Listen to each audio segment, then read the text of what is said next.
Welcome back to Special Ed on Special Ed. Thank you for joining me. I'm your host, Dana Jonson, and today I'm excited to have April Rehrig here with me. April is a distinguished advocate in special education with a career that spans over 2 decades as a school psychologist, teacher, and parent with the public school setting. As the founder of Rise Educational Advocacy and Consulting, April has dedicated her professional life to helping and teaching parents how to advocate for their children with special education needs.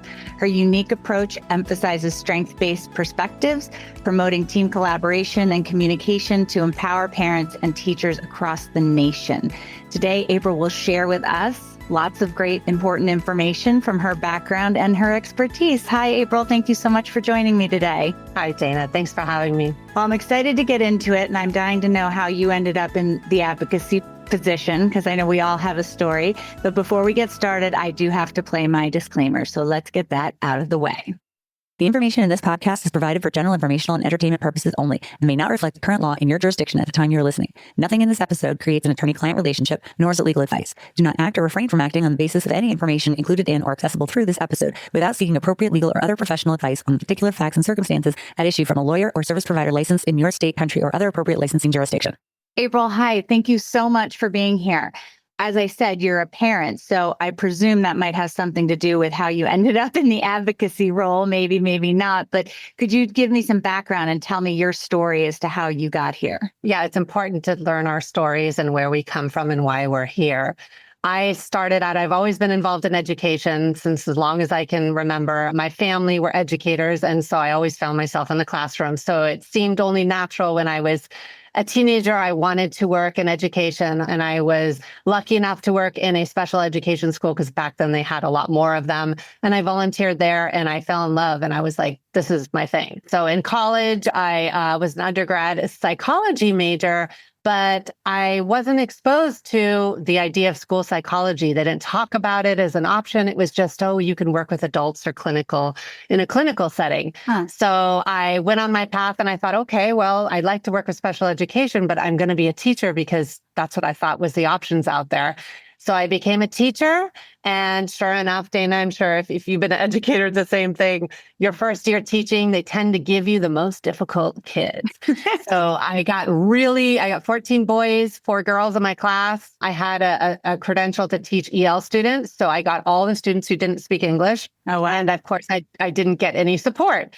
So several of my kids were struggling, and I thought, okay, I'm a new teacher. I know exactly what to do. I'm going to refer them for an IEP. So I got them tested, and many of the students didn't qualify.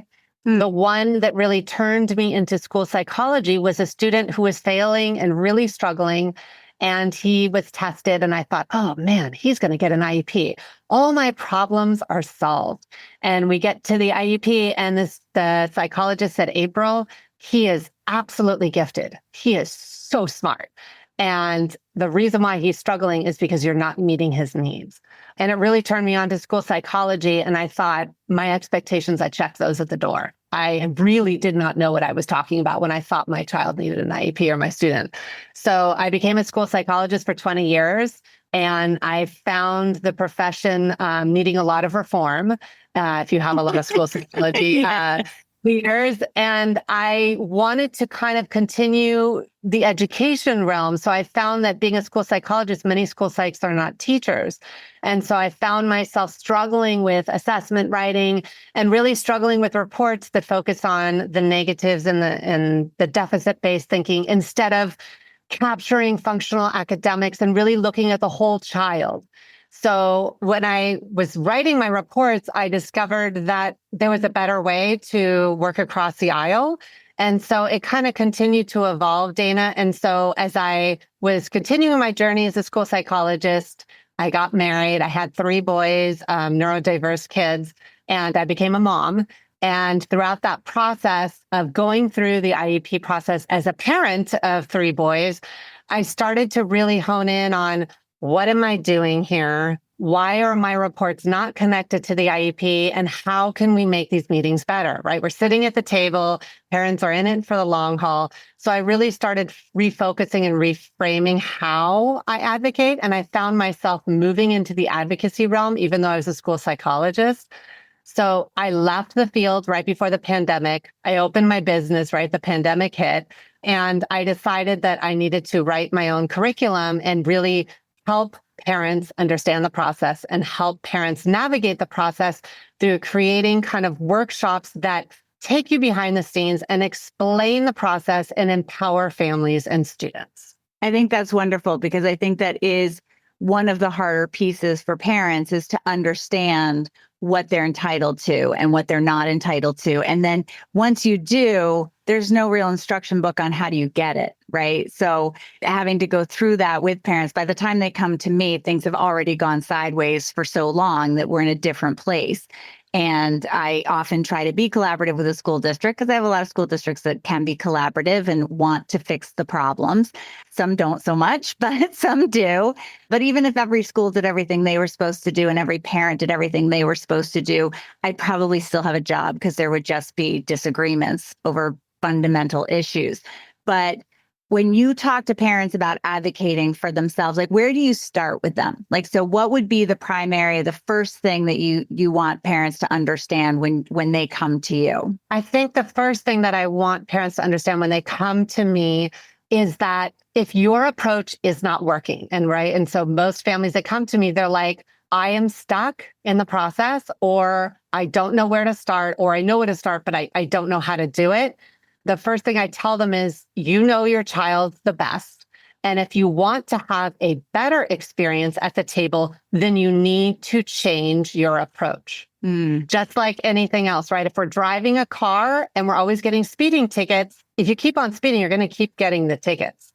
So you have to adjust when and how you communicate if you want to have a better experience. You can't change anyone else at the table, but you can absolutely change how you experience and how you react to others and how you react to others at the table. Do you find that there's a specific way that in general, like very generally, that parents do or mistakes that parents do or don't make in communicating with their school districts? Yes. One of the biggest mistakes that I notice, I wouldn't call it mistakes. It's more just that they don't know, right? You don't know what you don't know, is that many parents, and this happened to me too, is when they're concerned about something, they send an email. They talk in person to the school team, or they're like, I've been calling over and over again and nothing is changing. And again, that goes back to kind of a top-down approach, which is more of a reactive approach to advocacy. Mm-hmm. So when I work with a family, I train them, you need to be proactive. You need to put things in writing through a parent letter of attachment. You need to submit a parent report. You need to tell the team, this is what I'm concerned about. This is what I would like you to do. And this is what I would like you to respond back to me. So it's this is what I'm looking for, team. And then the team has to respond back to you instead of, man, I told the teacher over and over again, I really wanted that kind of assessment. And then I got it and I was really upset. So you have to kind of change your approach and tell the team what you're looking for. Mm-hmm. And then it puts the team on notice like, oh, mom wants a test in this, or mom wants us to look at X, Y, and Z. So now I know coming into the meeting what the parent is looking for. I also love the idea of parents submitting their own, as you were saying, like document, like a parent report, just as important as the other components of the IEP meeting, because parents are equal partners, right? And it's hard to understand that when you're like one of 20 people at a table, but they are equal partners. So to have all that information and, as you said, puts the school on notice. These are my concerns. This is what I'm not seeing. What are we going to do about it?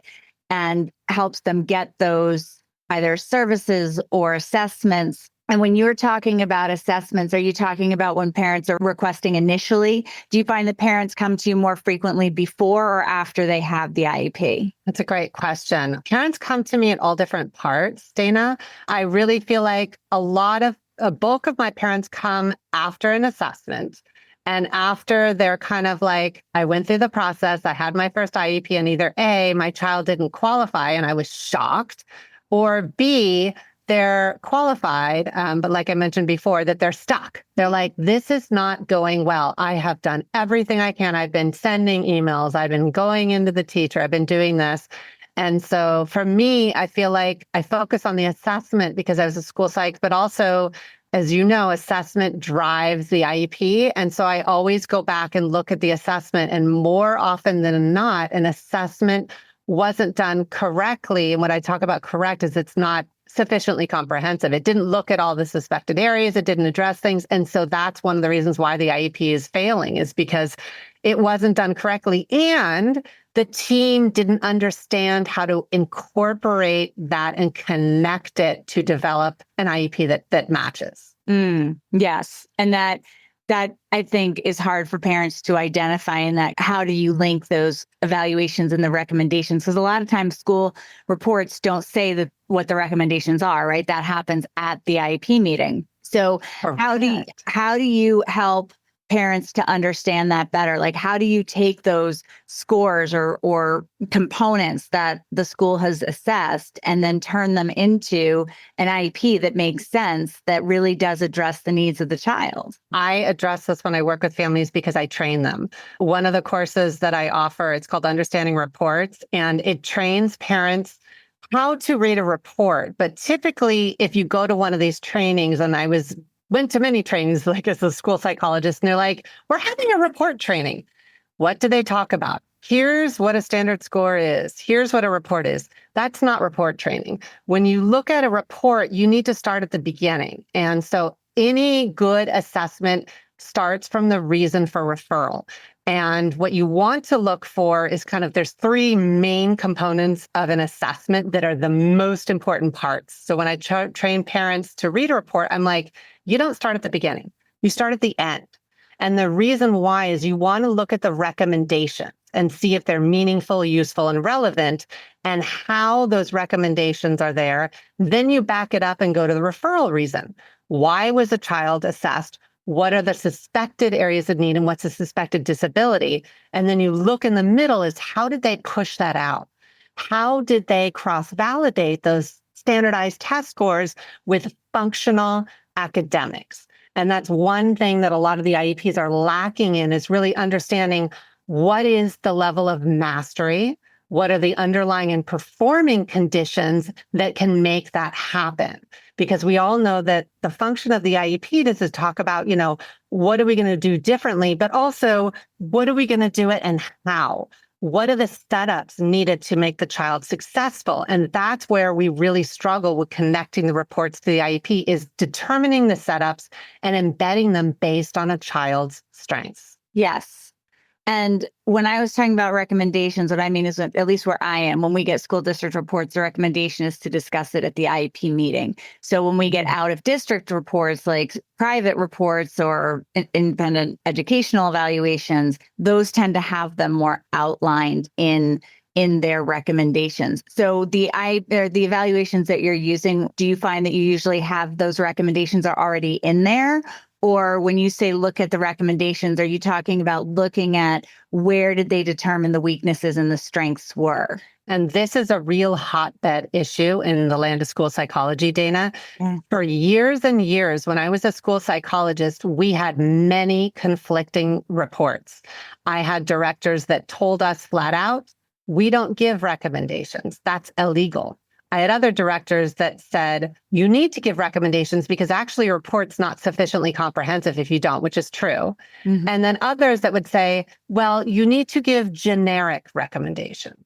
So the truth of the matter is that any assessment report needs to have recommendations, but the recommendations need to be reviewed and considered by the team. Sure. So that's where you need them specific and relevant and meaningful. And then the team needs to see those and then say, okay, let's talk about it at the meeting. And that's one of the biggest issues, is that there's no recommendations, or there's a laundry list. And then it's, oh, we have to use those? Or wait, how do we connect those? And I like that you talk about using the child's strengths too. When you're making those connections, is how do we incorporate those strengths? Because I think we focus so much on the deficits because that's where we get the services from, right? So we're always, at least from my perspective, I'm always touting what the child's deficits are because that's the area that we need to address. So focusing on the strengths as well is an important component, because all children have strengths and weaknesses, right? It's not just one or the other. Yeah, that's correct. When you're connecting those pieces to the IEP. How do you work with parents on that component? In that, I'm a former teacher, so I do have a sense of how goals and objectives are supposed to be written and what they're supposed to look like and how you're supposed to get information out of them and progress reports. But I find a lot of times that the team will ask the parent, well, what do you think? And the parents are like, well, I don't know, I'm not the expert. So they might say, I always say, go with your gut. If it doesn't feel right, it's not right, probably on some level. And so a parent might be saying, I don't think this is right. And I don't think my child is making progress, but I don't know how to incorporate the goals and objectives. So how do you bring parents along with that component as well? Because I agree with you. It's really, no one's getting in line to advocate for your child, right? You have to be on top of everything. You have to learn all these components. So that's a critical piece. How do parents do that? How do you teach them and help them in that area? There's so much data out there when you look at the assessments or even the IEP. It's hard to know what to look at. But when we think about kids and how they're functioning, so many people are like, it's all about the data. It's all about the data. When reality is the data doesn't mean anything unless you make it relevant and useful. So we really need to restructure the IEPs in terms of organizing our language into a meaningful way and then embedding it into the IEP. So when it comes to IEP development, I kind of quadrant it into 4 different areas, very similar to the business model called SWOT.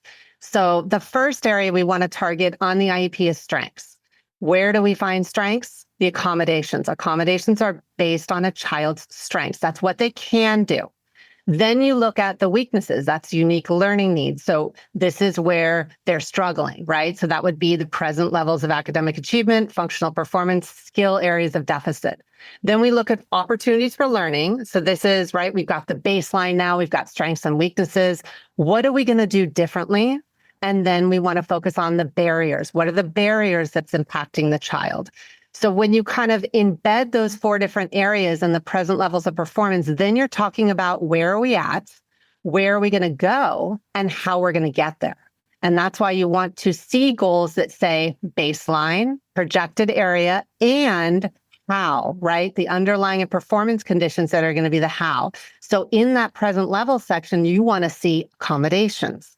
You want to see projected goal areas. You want to see suggested services. Basically, everything you want, like your cake and eat it too, is in that present levels. And that's why so many IEPs are not working, because they don't have the setups in there. And so then the goals are based on a couple standardized tests and really not capturing the entire essence of the child. Yeah, I can't tell you how many present levels of performance I've seen that are practically empty. And, we just got a new form here in Connecticut, which I think is going to help, because now we list the present levels right with the goals. So if, the goal is math, then the present levels have to be right there. So you're not missing them before they were a separate component in the document. I know everyone has or most states have different formats. We have to have similar information in the document, but they're not necessarily structured the same way.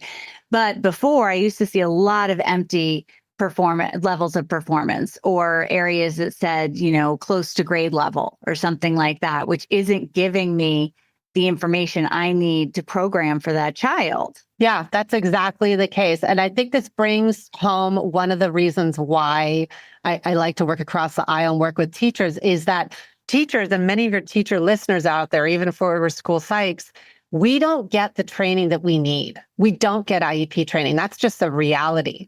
We get training on don't do this, don't do that. We don't really get the training to how do we write this? And we absolutely don't get the training on here's our report. How do we connect it to the IEP? I really feel like if schools take the time to adjust how teachers are trained, and then really working on meeting at the table, right? Getting more productive meetings. How is those team meetings going? Are you guys talking before? Are you collaborating? How it was this service? Because when you come down to it, parents and kids are the consumers and education is a service. So if we really look at that aspect of IEP development, it won't make it perfect, but it'll certainly make it a lot better. Sure. Yeah, no, that makes sense. And I think you're right that it is in some ways, almost business model. And you are looking at, this is, the parents are looking for these things, these services for their child so that they can do better. With present levels and including the strengths, how important do you think it is to incorporate those strengths into the goals and objectives? I mean, you were just talking about that in the present levels, but when we talk about the goals and objectives, because I find that's another place where we struggle a little bit, because we are so focused on the negative component for children, because the goals and objectives are addressing the deficits, to be fair. But where can we and how can we incorporate some of a child's strengths into those goals and objectives so that they're not quite as painful for the student? When you think about in the business world, and I always go back to the business world because IEPs, we feel like we're just so separate, and we're actually not, right? Because it is a service. So if you think about the business world, and if you have an evaluation, or let's take Amazon, for example, if they're trying to innovate something, and that's very similar to creating a goal, right? What are we going to do differently? How are we going to get there? We have to identify the setups. When I talk about setups, underlying performance conditions is kind of, what are the prompts needed? What are the cueing? And if you think about any child, just like any adult, everybody has their thing they're good at, and everybody has a thing that, that's kind of not so good. So if we base our goals on what they can't do, you won't be able to achieve it. Just like in the Amazon world, you're not going to say, oh, well, we're going to deliver this Amazon package with a truck that has a flat tire. So in order to get those inflated tires, and in order to get your truck back on the road, you got to work on what's going right. And that's where the strengths come in. So when you work on the setups for the goal, you focus on identifying those accommodations that are working. So what would this look like? This would look like developing a goal that, for example, many kids and boys in particular love video games and they love gaming. So let's take a child who really struggles with reading. So if we focus on using those strengths, right? Maybe they read about a gaming design, or they read about the new thing in Minecraft, then the goal would be to use those strengths, their visual processing in the area of their strength, and then embedding that into the goal. So with this and this supports, the child will be able to read this number of minutes in this particular setting. So you're basically creating and crafting those how-to setups in a very systematic way. You're not saying someone will read this in this amount of minutes, because you can't measure that, right? You absolutely can't measure something that you don't know the conditions, hot read, cold read. So you've got to be really clear on those setups by incorporating the strengths, presuming the child is competent, and capitalizing on those strengths. And that's what I think when you talk about strength-based IEPs, right? Is that what you're talking about? Yes. And I'm also talking about reform in terms of the language. So many parents and teachers definitely will be nodding their head when I say this, but if you read through an IEP in general, just the present levels of performance, and this happened to me as a teacher, is you'll see John is not motivated to do this. When John wants to, he's able to complete this. If I'm a teacher and I see that, Dana, and I get 5 minutes to look at the IEP, as most teachers do, I'm going to presume that John can't. I'm not going to see that John perhaps is 130 IQ. I'm not going to see that perhaps John is able to do all these other things. I only know what he can't. And so how can I work with him if I don't know his strengths? So it really works on, when it comes to IEP development, is those strengths, presume kids are competent. And honestly, we get better results in terms of goal achievement, goal attainment, and inclusion opportunities would we use strength-based language in the IEP. I love that, because you're right. I mean, we, again, focusing on the deficits because that's what we're needing to address. It's easy to get caught up in them and then just focus on the negative. And that doesn't help the child, as you said, if we're skipping over the things that they're really good at. And, if one kid might be really great at reading and the other kid's really great in art, and we need to incorporate that in some way to get the best performances out of them.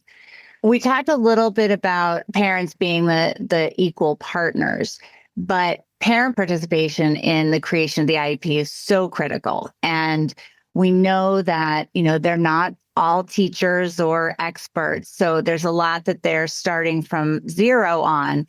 And it does frustrate me when teams look at a parent and say, well, do you want to use the assistive tech or do you not want to use the assistive tech? Well, what qualification does a parent have to make that total determination without much more information and input? But they do need to be participants. And I think that being a participant is so much more than just talking in the meeting.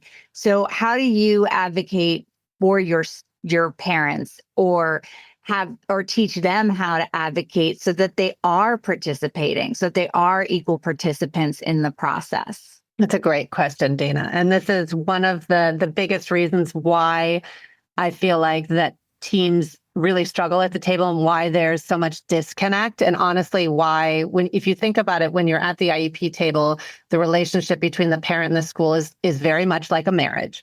And whether we get divorced or whether we stay together, you're in it for the long haul. So unless you get a divorce and sever the relationship, you got to be able to communicate. And so one of the biggest things that I work on with parents is, first of all, telling them that they make the best advocates. Just like you touched on earlier, Dana, so many parents are told, well, we're at the table and I am, an occupational therapist. I am the expert. I don't train my parents to say, oh, okay, well, I'm a parent, I know more than you, but I do train my parents to understand why they make the best advocates. And there's several reasons why. The first one is that they've been on the team the longest. So if you look around at the IEP table and you're sitting with your child at the meeting, you realize you've been there longer than anyone else. Even if you've had a paraprofessional by your side, you've been at every meeting. That gives you a lot of power because you know what works. You also know what doesn't work. You also have a lot of information. So many parents will come to me and say, you know what, Dana, I was so frustrated because we had all this outside therapy and nothing got talked about at the meeting. And so that's where I train parents to write a parent report. You can talk about, here's what I'm doing at home. Here's the number of therapy sessions we're going at. Here's the data that I'm taking when we're doing homework. All of that valuable information is stuff that you're seeing every day. And that is so much weight, if not more, than a standardized test score. So I promote advocacy in the terms of parent empowerment by you have so much valuable information at the table, parents. All you have to do is know how to communicate that and then how to talk to your team about that. And that gives you so much more value and makes you feel so much better when you're sitting at the table with everyone else. Yeah. Yeah. I think I love that idea, as you said, like the parent report, what's going on your, it shouldn't be just one sentence, and it shouldn't be just because the student spends more time out of school than they do in school, right? Just as a practical matter. And life doesn't take place in school. So we have to incorporate what's going on out there. And I think for parents to be really informed members, as we've also talked about, they have to understand the process and the components. And one thing that I always recommend, if parents really need it, if the school is doing something with your child, whether it's maybe a behavior plan or some form of structure that you really aren't familiar with, parents can make that request for parent training. That can be a related service. And I know that I've had some parents where the schools are sending them to professional development because they wanted to understand more about how the school's approach was working so that they could be better participants in the process. But as you said, they also need to know how to make their voices heard and make sure that they are being heard. And then from my perspective, making sure they're triggering the responsibilities of the school district, because as we said, if it's not in writing, it never happened. What are the other components for IEPs that you think are important to maintain? Because, there's the parent participation, everything comes from the evaluation and the present levels. But what other pieces for the IEP do you train your clients on? I really focus on the accommodations. I feel like this is sort of an undervalued area. And so when it comes to the accommodations and the supplemental, right, instruction and all of that, I really feel like that a lot of times when it comes to the IEP table, the team doesn't really understand how to identify the child's accommodations. And again, it goes back to the assessment. And so they either do where they pick from a laundry list, or they have some of the districts I worked in, they actually had like pre-checks. And so it was literally like every box was checked. Yes, I've seen that. Yeah. And the challenge with that, Dana, is that it's not tailored to the child's individual needs. And then because you're not offering the right accommodations, you don't get the right setups and the goal. And the child has less of an opportunity for inclusionary things in the classroom. So what I'm talking about is many times when I see kids failing and they're not doing well, they're not achieving goals, or they're getting poor grades, the team will meet and say, well, we need to, recommend this SDC class. We need to recommend a more restrictive or a pull-out placement, instead of saying, maybe our instructional methodology needs some tweaking. Maybe we need to adjust the accommodations. So one of the things that I like to train parents on is identifying what are your child's strengths. And then when it comes to the table, having your child come to the meeting and say, you know what? This really helps me. When you do this, teacher, this really helps me. And so when you think about it at the IEP table, every year we're like, oh, well, how did that go? What are the progress monitoring? Well, we can also progress monitor accommodations, and we can also take a look at, are these working? And are they not working? Let's work on these first before we look at changing the goals or changing the services. That's a great component when you talk about the student and the student being there. And I agree with you. The accommodations are very important. And I have seen those checklists where it's like, well, they have ADHD, therefore they must need these 10 things that every child with ADHD needs. And it's like, well, not necessarily. I think it's really important for children to learn how to advocate for themselves, because at the end of the day, they will be the ones advocating or for most students will be advocating for themselves at some point. So when we're just using a template or generic accommodations, we're not really teaching the child what their needs are and how to seek out the services or supports that they need. How do you incorporate the student into your training with parents? How do you include them? Because it is all about them, as you said. And I know at a certain age, they're supposed to be invited to the IEP meeting. As long as the parents hold their rights, they don't have to come. So a lot of times when I'm getting involved, I don't usually recommend the student be there because we're in a dispute. And I don't think it's helpful for a child to necessarily be there and listen to the dispute. There have been situations where it is appropriate, but rarely is that the case. However, students do need to learn the process as well. So where do you incorporate the student into the process? And this is something that's really, important to think about. When I work with families, and I did this with my own kids too, is we're so focused on the annual IEP. We're so focused on the now that we kind of forget where we're going. And so when I work with families, we do what's called a vision plan, which is where we're mapping out, 5 to 10 years out. And it sounds crazy, but you need to look at the big picture, because on the IEP team, they're just going to look at the annual. So for example, one of my clients was a student and they did not want to have a para with them anymore. They're middle school and they're like, I don't want my para. Like, I am done with that. Right. So we sat down with the student and the parent and we said, okay, you don't want the para. So what do you need to do differently? Oh, okay. And so this took, not just one session, several sessions. And after a while, they were like, okay, this is what I need to do to get there. So we had them come to the meeting and they were like, okay, I know what I need to do for this next annual IEP. And they sat there and talked about, I want this, I want that. And so we incorporated the student to come to the meeting. We gave them a copy of their accommodations and said, now you're going to be working on these. So if you can adjust these, then you're going to know you're ready for the next level and that you don't need to have a para looking over you because you're like, I did this myself. So they understood the goals, they understood the accommodations because they knew what it took to get there. Another great way to incorporate students is that no matter what their developmental or physical or intellectual ability is that all kids can tell you their likes, preferences, and interests. And so if they really understand from the beginning, oh, I'm going to resource or I'm getting help with speech, this doesn't need to be something that's hidden. It's something that's helping them. I need this. This is hard for me. It's really going to help them from the beginning instead of like, oh, well, we don't want to tell them they have autism. And that is a very personal and a very, individual choice. At the same time, from my perspective, it's like we look on kids as like, sure, they have this, but this is not them. They are their own child. And so knowing your strengths and weaknesses is going to help you when you get to high school and you get that teacher that's like, yeah, I'm not going to give you the accommodation. And then you can pull out your accommodation page and say, actually, you know what? This would really help me. Can you do this for me? This is really hard for me. How empowering is that? That's awesome. And I agree with you again completely that, at some point they have to be seeking out their own needs, and they may be in a situation where there is no one there to advocate for their IEP. And as you said, if they don't know that they require this component because it helps them or they're not comfortable expressing it to somebody, then that need's not going to get met, and that will impact their work and their program, right?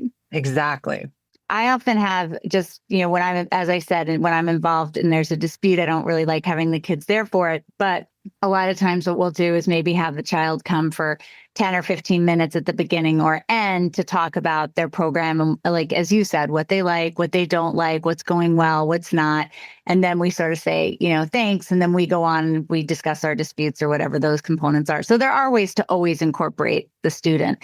Do you find, I'm just curious, if you find when children turn 18, I know that when I'm involved, 9 times out of 10, they want to sign something and have their parents continue to do the IEP meetings for them and stuff. They're just like, yeah, that's fine. I don't want to have to do that. Do you find that, or do you work with students to say, no, you're now the advocate and you have to sit in the seat? So I find that the latter. When I worked in high schools and then having my own 3 kids, one of the biggest areas where I felt like that teams weren't really trained and that parents didn't really know is that when you graduate from high school, let's say you graduate with a diploma and you want to go on to post-secondary school, there really isn't a lot of information out there for parents to say, oh my gosh, the IEP does not transfer to college, or, oh, wow, we've got to map out what are we going to do if my child wants to go to post-secondary school.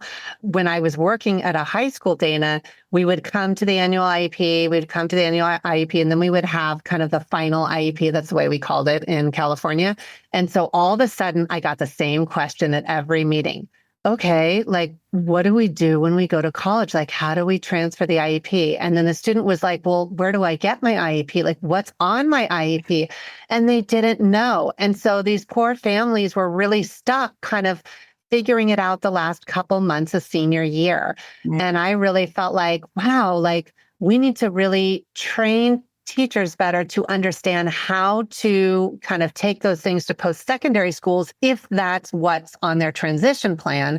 And then starting back at middle school or even before of like, okay, we were kind of interested in going to maybe looking at a college. So we're going to do college prep classes. So what do I need to do, or what do I need to put on my transition goal where I can look at, oh, here's my IEP. Oh, okay, this is my accommodations. All of those kind of tasks can be incorporated into the transition plan because that's a vocational need. That's a great point, because too often I think that gets overlooked if teams think that the child is college bound. Preparing for college in that regard, in as far as being able to advocate for themselves and their accommodations, because they're not going to get an IEP. I mean, there are some colleges that are more geared towards students with disabilities, and they definitely have more supports, but they still aren't getting necessarily an IEP, right? So we have to teach the students, how do you identify your strengths and weaknesses, and how do you get them? And I know I always refer, it's not on my floor. I just looked because usually it's sitting on my floor, but I have a book. There is a college book that talks about different schools that are better for children with learning disabilities, right? That have services and what kinds of services and how supportive they are and whether they're built into the program or not. And I think those are pieces that need to be really taken into consideration for children who are finishing high school with IEPs, because school's a whole different ballgame. And I mean, not school, college is a whole different ballgame. And they're going to have to be much more independent in obtaining any supports that they need. So making sure that they go to a school that actually has those components, right? Do you help parents with that component as far as getting to post-secondary, or do you just work with parents for the special education component? I'm just curious. Yes. So I do work with parents. I have a guidebook and I do trainings all the time where I help parents understand the difference between high school and post-secondary disability services, how to understand FERPA, for example, and how that changes. And then really to train either the IEP team or parents themselves on, here is what it looks like in college. Here is kind of the steps that you can take. And here is what you need to do to prepare your child and what your student needs to do.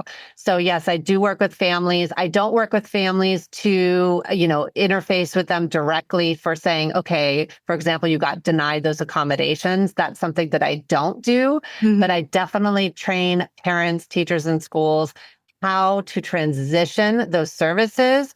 What are the steps to access the services and how do the services look different? I love that. Yeah. And I think that's another piece that not every student or parent understands either, that they can have those transition goals that are going to help them through the high school years prepare for when they get to college, and or that those services aren't there in college. So I think those are all such important components.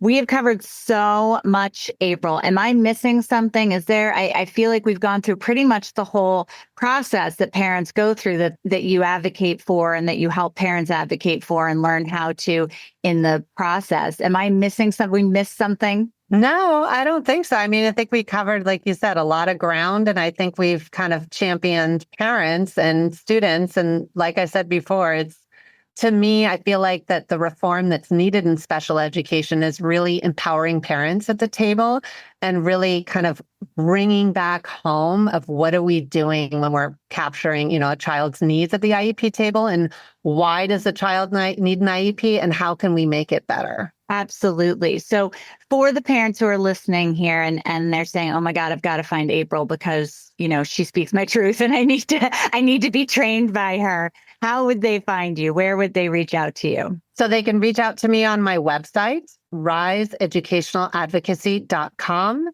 If they want to sign up for a free consult, it's riseeducationaladvocacy.com/contact, or they can follow me on Instagram at riseedadvocacy. Wonderful. And I will have all that in the show notes. So if you're on the run right now, if you're out on the go and you don't have a chance to write this down, just go back to the show notes when you get there and all of the contact information will be there, and the website, which has a lot of good information on it itself. And you can find April and reach out to her through that.